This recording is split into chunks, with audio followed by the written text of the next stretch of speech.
Hi folks, thanks for watching this SearchSAP.com video. I'm Courtney B. Orland, the editor on the site.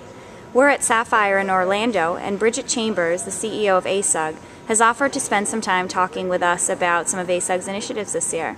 Thanks for joining us, Bridgette. You bet. You bet. Thanks, Courtney. No problem. So can you tell us how ASUG will seek to better serve its members this year?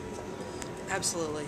Well, as many of our members know, 2009 was a year of reorganization for us, and we really put ourselves in a position to roll out, implement, and enable many improvements that members are going to see in 2010, 2011, and well into 2012. Now, I talked about a couple of those in my talk earlier, but let me refresh. So some of the things that we're focusing on is an improvement to our communities. That's where the heart and soul of ASUG business is done. We have 38 local chapters across the United States and Canada, and we're working to reorganize the type of support that we provide to those chapters. That will enable improved content, improved speaker selection, assisting volunteers with the facilitation of putting together those meetings, in all enabling a much better and more enjoyable experience for our members. In addition to that, we have nearly 100 special interest groups. And Courtney, for those of your viewers that aren't familiar with what a special interest group is, these are sub-communities within the ASUG world that focus on niche and very focused specific needs that an SAP user has. And so we're reorganizing the way that these groups are categorized and the way that we provide support to them.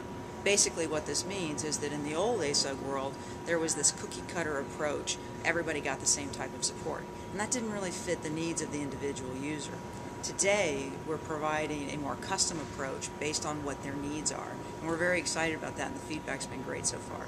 Great, and you're also introducing some initiatives like the ASUG Marketplace and a forum for customers to watch demos. Can you talk a little bit about that? Absolutely. That's actually part of our ASUG Value Added Initiative.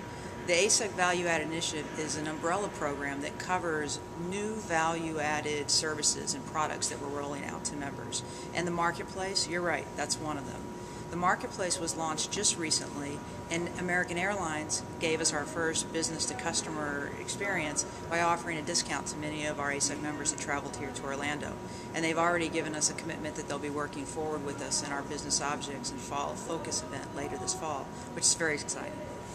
You also mentioned the demo site. We're working with a number of fantastic partners, FIT specifically hosting the demo site, and this gives opportunities to customers to come in an easy, free environment, test drive the functionality of SAP's HCM solution, CRM solution, and Business Objects solution. So that's very exciting. Great, that's really interesting. So tell me about some of the ways ASUG is hoping to better influence SAP this year. Sure. Well, influence and advocacy, it's a clear differentiator for ASUG. I mean, when you look at what we do, very important, we focus on education, networking, benchmarking, and influence, but that influence piece is really what makes us unique and different, because we sit at the table and have fantastic relationships with the executive board, with Bill McDermott, with Jim Snabe, with Rob Insland, with Vishal, with Gerd, and we sit and we have conversations with them about what our users think, need, and want to talk about. And let me tell you some exciting ways that we're trying to re-energize those conversations. Now, I know every SAP customer is familiar with the enterprise supports conversation.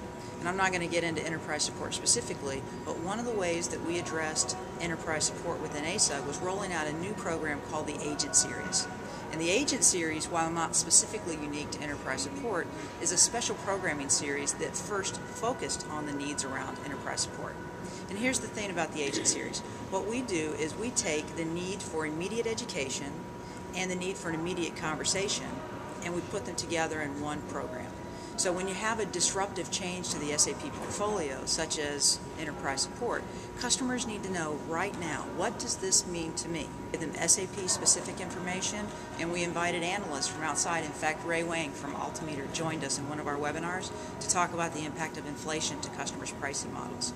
So we educated the customer, and immediately through survey results we were able to aggregate data and tell SAP, look, based on what customers know right now about enterprise support, this is what they think needs either clarification, reinforcement, or adjustment. And then we ran a video where SAP executives sat down and addressed those three questions. We talked about the need to have solution manager or not to have solution manager. We talked about challenges for direct customers and direct customers. And these questions were addressed and clarified on the spot by SAP. We'll have a subsequent conversation later this year so that customers can talk about value and customer expectations around enterprise support. Right. So if you look at the agent series as a model for how we'll continue to influence, I think it's going to really take the conversation up because, of course, we're giving customers what they need to know to have an informed conversation, and then we're making that conversation happen with those within SAP that are empowered to influence the way that they handle the customer. Great. Thank you, Bridgette. You bet.